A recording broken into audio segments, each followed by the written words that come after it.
우리가 대림절을 보내면서 성탄의 기쁨을 기대하고 동시에 다시 오실 주님을 기다리는 신앙을 굳건히 하는 기회가 되기를 바랍니다. 지난주에 우리는 첫 번째 촛불을 켜면서 기다림이라는 주제로 말씀을 묵상하였습니다. 기다림, 적극적인 행동이라고 할 수 있는 기다림에 대하여 함께 말씀을 들었습니다. 오늘 두 번째 촛불을 켜면서 회개와 믿음이라고 하는 주제로 말씀을 나누려고 합니다. 그리고 하나 더 붙여서 회개와 믿음으로 회심의 삶이란 주제로 오늘 설교 제목을 정해보았습니다. 누가복음 15장에 보면 잃은 것을 찾는 비유 이야기가 3개 나옵니다. 잃은 양 한 마리의 비유, 잃은 동전의 비유, 그리고 오늘 본문이라고 할 수 있는 잃은 아들에 대한 비유 또는 탕자의 비유라고 부르기도 합니다. 3가지 비유의 내용은 달라 보이지만 결론은 동일합니다. 회개하고 돌아온 자를 용서하시는 하나님 아버지의 사랑, 그리고 그 사랑으로 인한 기쁨, 그 큰 기쁨에 대한 감사가 15장의 3가지 비유의 결론입니다. 그 중에 3번째 비유 이야기를 중심으로 우리에게 너무나도 잘 알려져 있는 말씀이지만은 잘 알려져 있기 때문에 그저 스쳐 지나갈 수 있는 또는 중요하게 여기지 않는 부분들을 짚어가며 우리의 삶에 적용하는 시간을 가지려고 합니다. 어떤 사람에게 2 아들이 있었답니다. 그런데 2 아들 중에 어느 날 둘째 아들이 아버지를 찾아가서 기가 막힌 요청을 합니다. 들어보면 정말 기가 막힙니다. 누가복음 15장 12절에 기록하기를 제가 그 구절을 읽어드립니다. 그 둘째가 아버지에게 말하되 아버지여 재산 중에서 내게 돌아올 분깃을 내게 주소서 하는지라. 너무 당당하지 않습니까? 아버지에게 맡겨둔 것도 아닌데 어떻게 보면은 아버지가 돌아가시고 나면은 자녀에게 줄 유산이라고 할 수가 있겠죠. 상속할 유산이라고 할 수 있습니다. 아버지의 재산 중에 나에게 돌아올 분깃을 미리 좀 주십시오. 어떻게 이런 생각을 하고 이런 말을 할 수가 있을까? 엄청난 불효 아니겠습니까? 그런데 더 이상한 것은 아버지의 반응입니다. 둘째 아들의 요청을 그대로 수락을 하면서 둘째 아들뿐 아니라 큰 아들에게도 각자의 분깃이라고 할 수 있는 재산을 나누어 주었습니다. 이 대목을 보면은 많은 분들이 저러면 안 되는데 저러면 안 되는데 그렇게 생각할 겁니다. 이런 얘기 많이 듣지요. 자녀에게 미리 유산을 주지 말라고 충고를 합니다. 주고 나면 받은 이후에 애가 달라진다고. 태도가 달라진대요. 그래서 끝까지 주지 말고 천국 가기 전에 다 쓰고 가는 게 제일 좋다고. 주지 말라고. 그런데 이 아버지는요, 말도 안 되는 터무니없는 요청을 하는 둘째 아들을 야단치기보다도 오히려 둘째 아들에게, 큰 아들에게 각자의 몫으로 재산을 나누어 줍니다. 근데 그 다음이 더 기가 막힙니다. 며칠 후에 둘째 아들은 자신의 몫을 다 챙겨서 멀리 다른 나라로 떠났다라고 말합니다. 그 둘째 아들은 계획이 있었던 거지요. 아버지한테 자기 몫의 돈을 가지고 아버지를 떠나는 것이, 먼 나라로 떠나는 것이 그의 계획이었던 거죠. 제가 듣기만 하더라도, 읽기만 하더라도 가슴이 막 힘들어지면서 퍽퍽해지면서요, 이런 괘씸한 놈이 있나. 이 둘째 아들이 그런 아들이었습니다. 자기의 몫을 달라고 하는 것도 너무나도 불효막심한데 그것을 다 챙겨서 며칠이 지난 이후에 다 챙겨서 먼 나라로 떠나버렸으니 그 아버지는 재산을 주었다는 것보다도 더 큰 상심이 뭐였을까요? 아들이 떠나버린 겁니다. 얼마나 외로웠을까? 얼마나 배신감이 들었을까? 이거 하려고 그 녀석이 재산을, 자신의 몫을 달라고 했나 보다. 아무리 아들이라도 얼마나 괘씸하고 마음이 괴로웠을까요? 그런데 여러분, 거기에서 이 둘째 아들은요, 사업을 하거나 이주를 하기 위해서 어떠한 프로젝트를 진행하거나 그렇지 않았습니다. 흥청망청 돈을 썼습니다. 여러분, 모으는 것은 어렵지만 쓰기는 굉장히 쉽잖아요. 그래서 뭘 쓰려면 신중하게 고민하고 또 고민하고 생각해보고 결정을 하지 않습니까? 이 아들은요, 자신의 몫이라고 여겼던 모든 재산을 쓰기 시작을 하니까 먼 나라, 전혀 모르는 나라에 가서라도 사람들이 모여들기 시작을 합니다. 예나 지금이나 돈을 가진 자, 돈을 중심으로 사람들이 벌떼와 같이 모여들기 시작을 하거든요. 흥청망청 다 써버리니 가진 것이 순식간에 다 사라졌다고 합니다. 설상가상 그가 재산을 다 탕진했을 때에 그곳에 흉년까지 들어서 매우 궁핍한 상태에 이르렀다라고 성경은 말해주고 있습니다. 얼마나 배가 고팠는지 돼지 먹이로 주는 쥐염 열매를 먹으려고 했지만은 그것을 주는 사람이 없어가지고 쫄쫄 굶었다는 것이지요. 얼마나 비참했을까. 내가 이런 사람이 아니었는데 얼마 전만 알아들어 나에게는 많은 돈을 가지고 있어서 사람들이 나 중심으로 모이고 움직였는데 지금은 돼지를 치는 것에 그치지 않고 먹을 것이 없어서 굶주려 하는 그러한 비참한 사람이 되었던 것입니다. 둘째 아들이 이러한 냉혹한 현실을 맞이하면서 어떤 생각이 들었을까요? 좋지 않은 생각을 했을 수 있을 것입니다. 야, 여기까지인가 보다. 내 인생은 끝인가 보다 라고 생각할 수도 있었겠지요. 그런데 바로 그때 그의 생각은 우리로 하여금 놀라움을 금치 못하게 만듭니다. 누가복음 15장 17절 전반절에 보면 이에 스스로 돌이켰다라고 말합니다. 스스로 돌이켰다. 스스로 돌이켰다라고 하는 이 말은 정신을 바짝 차려보니 자신의 잘못을 깨달았다. 그런 뜻입니다. 여러분, 의외로 자신의 잘못을 깨닫는 사람들이 많지가 않습니다. 잘 깨달을 것 같은데. 그리고 나이가 들면 들수록 이 또한 쉽지가 않습니다. 속으로는 알지만은 겉으로 공적으로 그것을 인정하는 것이 그렇게 힘들어하는 것이 우리 아닐까요? 본능적으로 자기 방어하는 그런 성향이 강하기 때문일 것입니다. 그러다 보니 내 자신의 잘못을 깨달아 뉘우치기보다는 다른 사람의 탓을 하거나 환경을 탓하거나 그리고 자기의 것들을 잘못을 숨기기 위하여 다른 얘기를 할 때가 얼마나 많은지 모릅니다. 근데 여러분, 아들을 보니 스스로 돌이켜 스스로 정신을 차리고 깨달았다고 합니다. 이것이 성령의 은혜인 줄 믿으시기를 바랍니다.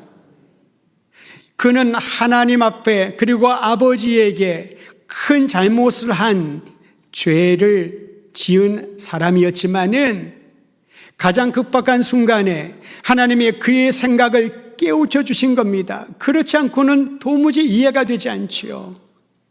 어떻게 그가 깨달았을까?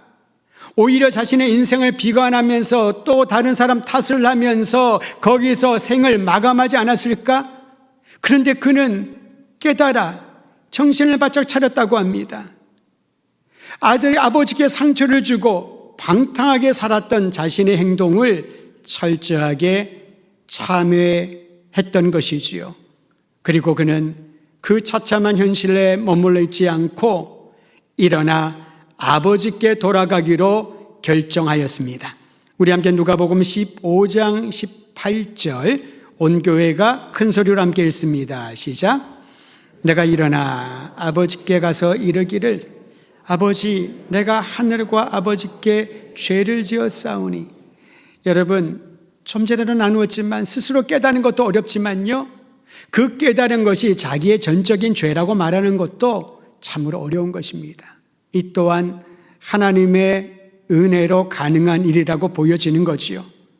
아버지로부터 받은 재산을 탕진했습니다. 유대인들이 혐오하는 돼지를 칠 정도로 나락으로 떨어졌습니다. 솔직히 이렇게 비참하고 초라한 모습을 아버지에게 보여준다는 것 너무나도 수치스럽고 죄송하고 면목이 없지 않겠습니까? 하지만 그는 일어나서 아버지께 돌아가기로 결정합니다. 결정으로 끝나지 않고 행동으로 옮기게 됩니다. 이게 진정한 회개인 것이지요. 회개는 내가 정말 잘못했구나, 그러지 말았어야 되는데, 그런 생각에 멈추는 것이 회개가 아닙니다. 실제적인 행동이 수반되어야 진실된 회개인 것이지요. 이게 어떻게 내 의지로 가능하겠습니까? 하나님의 은혜가 아니면은 죄를 깨달아 뉘우치고 아버지 하나님께 돌아가는 것은 불가능한 일이지요. 그러므로 오늘 우리가 기도할 때 주님이여 회개의 역사가 일어나게 하소서. 다르게 말하면 하나님의 은혜가 임하여 내가 정신을 차리고 죄를 깨닫게 하여 주시고 아버지 하나님께로 돌아갈 수 있도록 지금 일어나 출발하게 하옵소서. 여기까지가 진정한 회개의 모습이라고 할 수 있습니다. 둘째 아들은 회개하는 심정으로 한참을 걷다 보니 익숙한 환경이 눈에 들어옵니다. 자기가 나고 자라난 동네가 눈에 보이는 것이지요. 저 멀리에 자기가 성장했던 집이 보입니다. 아버지가 계신 집입니다. 집 앞에 보니까 어떤 점 같은 게 있는데 어떤 사람이 서 있는 것 같아요. 너무 거리가 멀어서 누군지 잘 파악하지 못할 때 갑자기 그 점처럼 보였던 멀리 있는 누군가가 자신을 향하여 달려오기 시작을 합니다. 아들아! 라고 부르며 말이지요.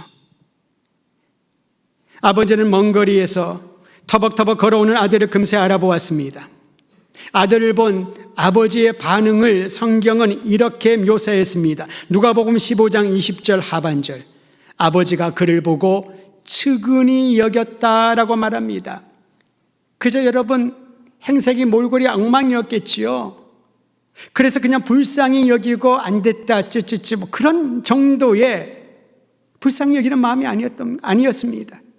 우리 성경에 번역된 측은히 여겨라고 하는 것은요, 모든 영어 성경은 이 단어로 번역을 해놓았습니다. compassion. come은 함께란 것이고요, passion은 고통, 그런 뜻입니다. 아들에게 어떤 일이 있었는지 모르겠지만은 그렇게 잘나고 멋지고 사람들의 눈길을 빼앗았던 그 자랑스러운 둘째 아들이 아들을 분명히 알아보았지만 그 행색이 너무나도 누추한 거예요. 거린과 같았습니다. 그가 얼마나 고통스러웠을까? 무슨 일이 아들에게 일어났을까? 무엇 때문에 이는 이렇게 초라한 모습으로 집으로 터벅터벅 걸어오고 있는 것일까? 그 아들의 아픔에 전적으로 함께하며 그 아픔에 동참하는 것, 그것이 아들을 향한 측은히 여기는 마음이었던 것이지요. 우리가 주님 앞에 나갈 때 내 마음에 있는 모든 상처와 아픔을 다 말하지 못할 수 있지 않겠습니까? 사람들에게 말을 설명할 수가 없고 하나님께도 어떻게 기도하며 말해야 될지 알지 못할 때가 있을 겁니다. 그러나 우리의 상함과 고통을 주님께서 아시고 그 자리에 찾아오셔서 달려오셔서 측은히 여기셔서 그 고통에 함께 하시는 아버지, 그분께 돌아가는 이들에게 참된 평안이 있는 줄 믿으시기를 바랍니다. 그러한 심정으로 아버지는 아들을 향하여 달려갑니다. 그리고 목을 안고 입을 맞췄다라고 합니다. 여러분, 가진 거 다 잃어버리고 직장도 구할 수가 없고 사람들도 흉년이 되니까 너무나도 경제적으로 어려우니 먹고 살 수가 없었으니, 그래서 유대인들이 그렇게 혐오하는 돼지를 치는 일도 마다하지 않았던 둘째 아들, 몸에 얼마나 냄새가 났을까요? 씻지도 못해서 몸의 재치와 이 짐승의 그런 모든 냄새들이 섞여서 얼마나 역겨웠을까요? 근데 아버지는 길지 않았습니다. 그의 목을 안고 입을 맞추며 그의 상한 부분들을 어루만져 주시고 치유해 줬던 거지요. 전혀 예상치 못했던 아버지의 반응에 당황한 사람은 둘째 아들이었을 겁니다. 그는 이전처럼 아버지의 아들로 집 방 한 칸 얻어서 살 생각, 기대 전혀 하지 않았습니다. 다만 아버지께 용서를 구하고 싶었습니다. 아버지와 하나님께 죄를 지었다는 자신의 마음을 아버지께 얘기하고 싶었던 거지요.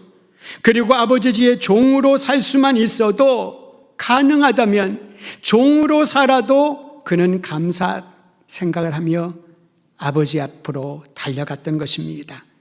여러분, 그 상황을 누가복음 15장 21절에 이렇게 기록하였으니 21절은 같이 읽도록 하겠습니다. 아들의 마음입니다. 시작. 아들이 이르되 아버지, 내가 하늘과 아버지께 죄를 지었사오니 지금부터는 아버지의 아들이라 일컬음을 감당하지 못하겠네. 저는 아버지 아들 자격이 안 됩니다. 아버지 아들이라고요? 그렇게 불리는 것 감당하지 못하겠습니다. 이 구절을 다른 사본에서는 아버지, 나를 품꾼들 중에 하나로 여기셔도 저는 그냥 감사할 뿐입니다. 아들은 스스로를 아들이라고 생각하지 못하고 그는 자기의 자리로 돌아올 그런 기대도 하지 않았습니다. 먼저 아버지께 얘기하는 거죠. 하늘과 아버지께, 하나님과 아버지께 저는 죄를 지었고 죽을 죄를 지은 죄인이오니 나를 받아주시되 품꾼 중에 하나로만 여기셔도 저는 감사하며 남은 생에 살겠습니다. 그런데 아버지에게는요, 이전이나 지금이나 앞으로도 아들에 대한 생각은 바뀌지 않았습니다. 자신의 몫을 달라고 눈을 부릅뜨고 요청하는 그 아들도 아버지에게는 사랑하는 아들이었습니다. 재산을 다 탕진하고 거짓골이 되어서 돌아온 그 아들도 아버지에게는 여전히 아들이었습니다. 품꾼으로 살려고 하는 것도 저는 충분합니다라고 말하는 가련한 그 아들의 눈빛을 보면서도 그는 여전히 아버지에게는 변함없는 아들이었습니다. 이것이 아버지의 마음이지요. 아버지는 그에게 좋은 옷을 입혔습니다. 가락지를 끼우고 신을 신겨주었습니다. 신분을 회복시켜 준 거지요. 나는 품꾼이 아니다. 나는 종이 아니다. 나는 내가 사랑하는 나의 아들이다 라고요. 뿐만 아니라 잔치를 열어 아들이 집으로 돌아온 기쁨을 동네 사람들과 나누었습니다. 여러분, 이미 동네에 소문 다 났을 거예요. 이 둘째 아들이 얼마나 불효자인지, 얼마나 나쁜 녀석인지 동네에 다 소문이 났을 겁니다. 그 아들이 거짓골을 하고 돌아왔다는 소문도 다 들었겠지요. 그 사람들이, 동네 사람들이 아들을 환대해주고 환영해줄 마음이 있었겠습니까? 그런데 아버지가 그 아들의 신분을 회복시켜 줄 뿐만 아니라 그의 잃어버린 명성까지도 회복시켜 주는 겁니다. 잔치를 열어서 사람들을 초청합니다. 그리고 이렇게 말합니다. 누가복음 15장 24절, 아버지의 진심도 함께 읽어보도록 하지요. 24절 시작. 이 내 아들은 죽었다가 다시 살아났으며 내가 잃었다가 다시 얻었노라 하니 그들이 즐거워하더라. 그들은 누굽니까? 잔치 오는 모든 사람들 아니겠습니까? 혐오하는 눈빛으로 찾아온 사람들, 한마디로 좀 야단치려고 온 바로 이웃들, 친지들, 도대체 어떤 모습으로 돌아왔는지 눈으로 확인하고 싶은 많은 사람들. 그런데 그들에게 아버지가 말합니다. 이 내 아들은, 우리는 탕자의 비유라고 읽었지만 그 아버지는 그를 탕자라고 생각해 본 적이 없었습니다. 이는 내 아들이라는 거지요. 이 내 아들은 죽었다가 다시 살아났으며 내가 잃었다가 다시 얻었다. 내가 얼마나 기쁜지 여러분도 함께 기뻐해 주십시오. 그 말을 듣자 거기에 모여있던 각양각색의 이유로 모여든 사람들이 함께 즐거워하였더라. 죄를 뉘우치고 아버지께로 돌아오니 아버지께서 나를 받아주실 거라는, 품꾼으로도 받아주실 것이라는 믿음을 가지고 집으로 돌아오니 하나님께서 새로운 삶을 그에게 또한 우리에게 허락하여 주신 것입니다. 아버지는 아들을 한 번도 미워하거나 잊어버리지 않았습니다. 그저 그가 돌아올 때까지 기다리고 또 기다렸습니다. 사랑하는 성도 여러분, 우리는 회개의 중요성을 잘 알고 있습니다. 그런데 회개하고 난 이후에 또다시 동일한 죄를 반복하여 짓고 다시 회개하지 않는 것을 볼 때가 있지요. 회개는 일회적인 단 한 번의 회개로 그치는 것이 아닙니다. 진정한 회개가 죄를 뉘우치고 아버지께로 돌아온 것이라면은 이제 믿음의 문을 열고 하나님과 함께 새로운 삶의 영역으로 들어가야 됩니다. 회개와 믿음은 함께 일어나는 거룩한 역사요. 그 하나님의 거룩한 역사인 회개와 믿음을 통하여 우리는 새로운 삶을 맛보아야 할 것입니다. 저는 그것을 회심의 삶이라고 부르고 싶습니다. 회심의 삶은 마음과 성품의 변화가 먼저 있어야 합니다. 이어서 태도와 행동의 변화를 통해서 진정한 회심이 드러나는 것이지요. 내적인 변화가 진실인지 아닌지는 외적인 변화를 통하여서 증명될 수 있다라는 것입니다. 복음의 가치는 나의 성품과 삶이 그리스도의 성품과 삶을 닮아가게 할 때 나타나는 것입니다.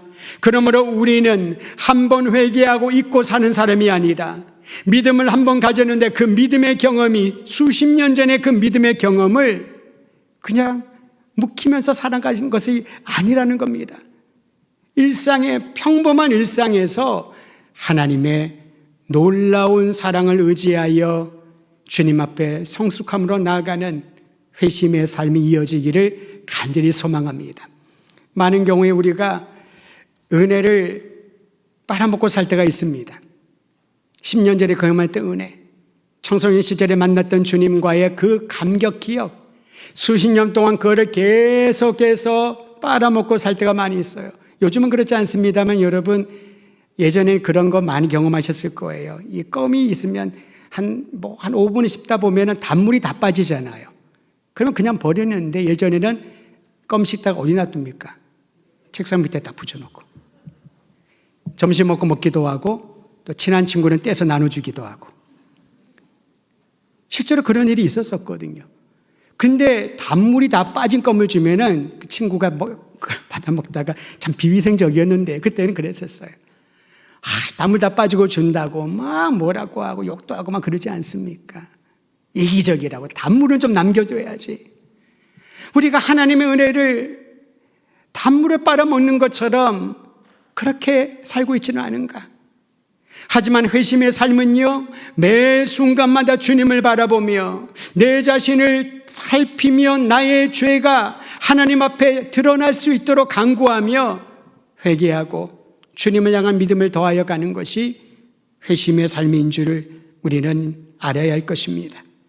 성숙한 열매로 연결어가는 회심의 삶에서 주목해야 할 부분이 있습니다. 그것은 바로 사랑입니다. 우리가 사랑을 얼마나 얘기 많이 하나요? 오늘 일부 예배 때 이 설교를 했더니 뒤로 나가면서 인사를 하지 않습니까? 보통 표현을 잘 안 하시는 우리 어떤 성도 한 분이 저한테 목사님 사랑합니다. 그 나가시는 거예요. 자, 이런 어투를 봐서는 여자분이 아니겠지요. 그래서 제가 좀 놀랍기도 하고 이분에게는 이 사랑이라는 단어를 표현하고 싶었나 보다. 참 기쁘고 고마운 그런 분이셨습니다. 여러분, 우리가 회심의 삶을 살아간다, 그 삶이 연결어간다는 것은 무엇을 뜻할까요? 우리의 삶의 영역에 하나님이 주신 아름다운 열매를 맺는 것인데 그 중에 가장 잘 알고 있고 가장 많이 말하지만은 가장 잘 행동하지 못하는 것이 사랑이 아닐까 싶습니다. 사랑에 대한 지식이 많아도 행동으로 나타나지 않으면은 무의미합니다. 참 사랑은 감동을 줍니다. 말을 하지 않아도 눈빛만 봐도 감동을 느낍니다. 여러분, 이것은 어떻게 글로 논리적으로 과학적으로 증명할 필요도 없고 증명할 수도 없습니다. 감동이 있는 거죠. 저 사람이 나를 정말 사랑하는구나. 저 사람이 나를 정말 귀히 여기는구나. 이 사랑을 우리에게 하나님이 가르쳐 주시고 그 사랑을 행동으로 보여주고 나누라고 명하십니다. 또한 사랑의 행동은요, 다른 사람을 존중하는 태도가 기본입니다. 우리는 존중이 없는 사회를 살고 있습니다. 참 사람들이 이렇게 무질서하고 예의가 없고 무례하고 그러니까 섬기지 못하죠. 사랑이 없는 섬김, 존중이 없는 섬김은 독과 같습니다. 자기의 자랑거리가 되는 거거든요. 진정한 섬김은 어디서 나올까요? 다른 사람을 존중히 여기는 태도와 행동입니다. 간혹 본인이 조금 험한 말, 심한 말 하고 난 다음에 나중에 그런 얘기 하죠. 내가 표현이 거칠어서 그렇지 내가 널 얼마나 사랑하는지 아나? 그거 고쳐야 됩니다. 표현을 고쳐야지요. 왜냐하면 그것을 듣는 사람은 상처를 받습니다. 잊지 못하는 그러한 기억이 될 수도 있을 것입니다. 추억은 좋은 것이지만 상처 입은 기억은 아무리 좋은 지우개로 지워도, 아무리 좋은 표백제도 뿌려도 지워지지가 않습니다. 하나님의 은혜가 아니면 말이죠. 그걸 안다면은 변해야죠. 하나님의 도우심을 구해야죠. 그리스도인이 된 이후에 어떤 변화가 있을까요? 생각이 변하고 내면이 변하고 꿈이 변하고 비전이 변한답니다. 더불어 말이 변하고 택하는 어휘들이 달라지고 표현하는 방법이 달라지게 되는 것입니다. 진심을 담아서 속은 좋지 않은데 겉으로는 아닌 것처럼. 종교인들이 가장 잘하는 게 이중 플레이를 하거든요. 겉으로는 괜찮은 척, 속으로는 안 그런 척. 사랑하는 성도 여러분, 다른 사람을 존중하는 태도를 통하여 우리는 진정한 사랑을 경험하고 그 사랑의 동력을 힘입어서 회심의 삶의 열매를 맺게 될 줄 믿으시기를 바랍니다. 축이 없으면 바퀴는 계속 겉돌지요. 특히 마차 바퀴를 생각해 보십시오. 바퀴에 살이 있고 중심에 축이 있지 않습니까? 그 축이 헛돌게 되면은 이 바퀴는요, 이 마차는 앞으로 가지 못합니다. 계속 우리는 사랑을 말하면서 축을 돌리지만은 이 중심축이 다른 살과 연결되어 있지 않는다면은 힘만 빠지고 아무런 결과가 나타나지 않을 것입니다. 사랑은 일상에서 끊임없이 상쾌하고 성숙한 회심의 삶으로 나아갈 수 있도록 우리에게 놀라운 기운을 더하여 주실 것입니다. 잘 알고 있는 사랑장이 있습니다. 신약성경에 고린도전서 13장인 줄 다 아실 거예요. 고린도 교회는 참 칭찬받고 사람들이 부러워할 만한 그런 환경에서 시작하고 성장한 교회였습니다. 성령의 은사가 많이 나타났습니다. 하나가 아니라 둘, 셋, 수많은 은사들이 신앙 공동체 안에서 나타내니 얼마나 사람들이 감격스러웠을까요? 근데 그 교회에 한 가지 문제가 있었습니다. 사랑이 없었습니다. 사랑이라는 단어는 사용하고 사랑한다고 말을 하고 사랑에 대하여 강의하고 사랑에 대한 모든 지식은 쌓아놓았지만 진정한 사랑이 그 교회에는 없었기에 바울이 애끓는 심정으로 이렇게 사랑하라고 사랑의 특성을 설명해 주었습니다. 고린도전서 13장 4절에서 7절 다시 한번 들어보시기를 바랍니다. 사랑은 오래 참고 사랑은 온유하며 시기하지 아니하며 사랑은 자랑하지 아니하며 교만하지 아니하며 무례히 행하지 아니하며 자기의 유익을 구하지 아니하며 성내지 아니하며. 여러분, 성낸다는 뭘 말할까요? 성낼 때 나 성났어, 나 지금 굉장히 화가 났거든, 그렇게 하지 않습니다. 성난 사람은 소리를 버럭버럭 지릅니다. 핏대를 세우고. 본인은 그 모습을 모를 거예요. 얼마나 화가 났으면 그럴까? 충분히 이해가 됩니다만은, 그런데 그 한 번의 분노가 자신도 그리고 공동체로 상하게 한다면은 그건 사랑이 아니잖아요. 사랑은 성내지 아니하며 악한 것을 생각하지 아니하며 불의를 기뻐하지 아니하며 진리와 함께 기뻐하고 7절은 요약되어 있습니다. 모든 것을 참으며 모든 것을 믿으며 모든 것을 바라며 모든 것을 견디느니라. 부분적인 것이 아닙니다. 모든 것. All things. 모든 것을 견디느니라. 이것이 바로 회심의 삶을 살아가는 주님의 오심을 기다리는 믿음의 사람들의 모습 아니겠습니까?